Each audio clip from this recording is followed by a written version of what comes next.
Hey, StreamYard says it's showtime. Sorry for being a little bit late. We had a little technical difficulty, but here we are live coming to you from downtown Charleston, South Carolina. Actually, the West Ashley side of the river.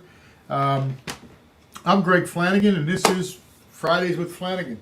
I sure do hope that we're coming across. We had some technical difficulties here with Comcast this morning, and hopefully we're feeding out pretty good. It's been a great week. It's been an exciting week, personally, professionally, and how can it not be a better week? The PGA is playing right down here in Kiawah Island, the PGA Championship, which brings in a lot of business. It's great to see people out there enjoying the weather. From what I understand, it's not going to get over the mid 80s down there, and people are going to enjoy the sunshine and the golf. The last time they were here in 2012, I went down with a couple of buddies, and it had to be, I think it was in the middle of July, and it had to be 105, 110 degrees out. And the poor guys that they had volunteered, it's a privilege to volunteer for these big championships because you get front row seats to all the other guys, all the professionals playing golf. And a bunch of my guys went down and they volunteered. What they found out, they were stuck as the furthest away from a bathroom, the furthest away from a concession stand. They were given a bottle of water and said, hey, good luck. And a lot of them didn't show up for day two. So hopefully that has changed over the years and they're taking better care of those folks out there. Real good championship going on, but I digress. Y'all signed in to hear what I have to say today. You know, the personal side, like I said, it's been a great week of personal, professional growth, if nothing else. One of those things I always preach about is persistence. And I've been doing Fridays with Flanagan going on probably 2 years. Okay, I had a little bit of a lapse there, about 2 or 3 months. For overall, been about 2 or 3 years, and I wanted to move that into a coaching business and a teaching business, which over the last year, of course, we picked the year that COVID came out and people were locked in their houses and all that good stuff. We pushed towards that. One of the things that I always preach on is consistency, persistence. That's the way you're going to build an audience, and that's the way you're going to build an audience. And we have built that audience over the year. What I found though is I was getting away from me being authentic. Now, I grew my sphere of influence by being authentic. If you don't know who I am straightforward. I tell it like it is, and if you don't like me, I'm fine with that. Not everybody's going to like me down the road. So I want to relay that to new agents. You have to stay with something, even though it's not gaining traction at first. It's gradually, and then all of a sudden, suddenly. That's the way this business works. And some of the things that I'm going to go over today, it's not a real teaching lesson. We're not going to talk about scripts or any of that stuff. Maybe we will, who knows. But some of the things I want to talk about today are things like, advice for a 20-year-old. If you go back to 20 years old, what kind of advice would I want to hear if I would actually listen to somebody at 20 years old? And I'm sure people told me this back when I was 20. A little bit about me back then. I was graduated high school at 17, full scholarship into engineering down in Virginia. Did not go. I was smarter than that, I thought, right? I was making a couple $100 a week back then, and I was making a lot of money. According to me, I was making a lot of money. I knew nothing about the world. Nothing about the world. I can tell you I was so goofy that even the thought of becoming an attorney was what was an attorney? Didn't have that. Came from a blue collar neighborhood where everybody went to work. They're tradespeople, cops, firemen, that sort of a business. So an attorney was far away from me. So I really didn't have that. What was an engineer? I like math. I like doing things. I like setting. I don't know. Anyway, advice for 20-year-olds: do what you love. Okay, that's the first thing. Do what you love. What do you really want to do? What do you love?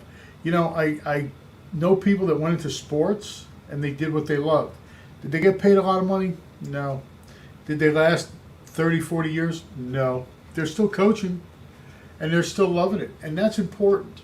You know, if you have something, I shared a story of my son Tim. You know, Top Gun came out, I don't know what year it was. What? Late 70s, early, no, it was mid 80s, late 80s. And Tim saw that Top Gun. He was probably 6 or 7 years old, and he wanted to be a pilot, and he stayed with that, right? And he did what he loved. To this day, I don't know, 25, 30 years later, he's still doing what he loves, and that's important. What do I love? And I'm going to look back on this 20 years old. What did I love to do? I loved helping people, and it was true then, and it's true today. So that's where I'm still at that point. Have I veered off course a couple of times? Sure, I have. I've tried to always come back on. I was consistent on continuing to go back, whether it was, help in any way possible. That makes me feel good. When you feel good about doing what you love, it makes it easier to do. Open your heart is the second thing for a 20-year-old. You know, at 20 years old, we're centered around ourselves so much, most of us. There are people out there that are definitely not this challenged as I was. You know, open your heart up. What do I mean by that? There are other people out there that are going through things that you have no idea. You know, it's not about your life. It's about what's around you. Open your heart up and look at other people. Listen for other people. They're there to help you. We don't get through this life alone. Yeah, we succeed and get through this life together. So open your heart up to other people. Share, and they will share with you. And you'll be less lonely over the years. You'll be less lonely. Close your mouth is the next one. Close your mouth. You don't know what the heck you're talking about. You have not experienced life. I'll tell you what, I knew more at 18 and 20 than I do at 62. I knew more back then than what I know today. It's amazing. It's because I had that ego. I had that drive. I knew it. I was young. I was gosh, I knew everything. I knew everything. Shut your mouth. Sit down and listen to people who have been there before you. Sit down and listen to people who have experienced different things for you than you have. This is important simply because you're going to learn and you're going to build your future from what they're telling you. You know, if you're following the part about doing what you love, you should be talking to people who are in that space. You should be talking to people who are in that space. Find out from them what the path to success was. How did they do it? What hurdles did they have? What challenges? What were the good things? You know, where'd they go? What did they do? So close your mouth, open your ears. Right? That's an old thing. Close your mouth, open your ears. Listen more. Get better listening skills. We now go around. You know, it's. Are you in the right room? If you're the smartest person in your group, get out of your group. Go find another group where you're dope. Okay? Sit down and listen to them and what they have to tell you. It's real important as you go on your journey of personal growth. Mature early. I look at my life coming up from 20 on up. It was pretty busy. I mean, at 18 years old, okay, I left college. I went to work at an auto parts store. Next thing you know, by the time I was 20, I was managing 3 stores. How was I doing it? Sheer friggin' luck. No idea how I did it. They just saw in me that I wasn't afraid to take a challenge. They saw in me that I wasn't afraid to reach out, to make a mistake, and to take ownership for that mistake. And that's the same way there. I think I matured a little bit earlier and got deep into the business side of it. Did I mature personally? No, that took years, folks. That took years. Substance abuses and cigarettes and alcohol and, you know, mature early. Sit down, figure out what you want to do, what your goals are, write them down, and move on from there. It's important. It's important. The world is important. Your life is important. The people you love are important, and the people that love you are important. Okay, those are all things you have to look at. And understand that 20 years from now is a real short time.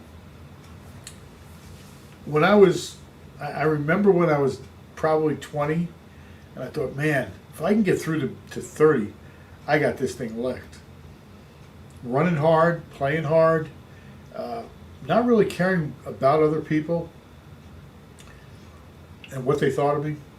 I mean, I still don't, but I'm a little bit easier nowadays. Understand that 20 years is a short time. You can do anything in 20 years. I have friends of mine that started in the military when they were 18 years old.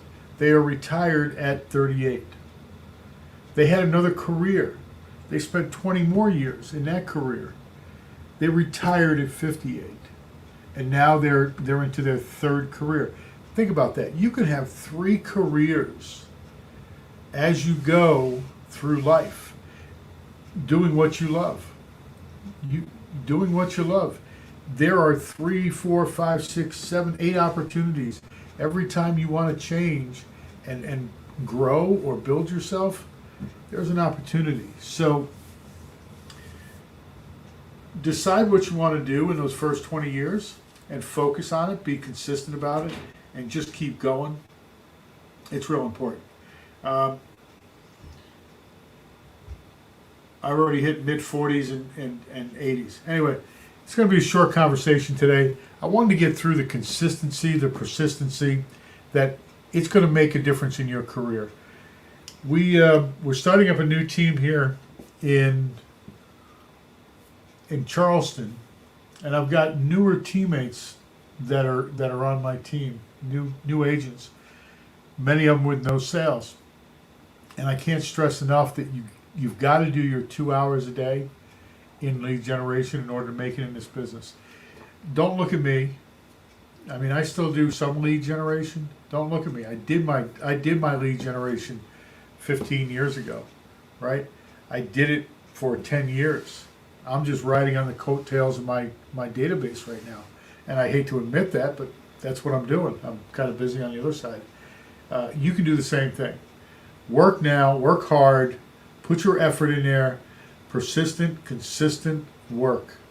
Call people, get 10 people a day, you're going to make $100,000 at the end of the year. 10 new people a day, $100,000 at the end of the year. If you got any questions, give me a holler. Not much more to say here. It's Friday, it's golf day. We're going to go out there, we're going to watch some golf. And anything I can do for you, please let me know. I love you all, and stay tuned. We'll get back to work next week.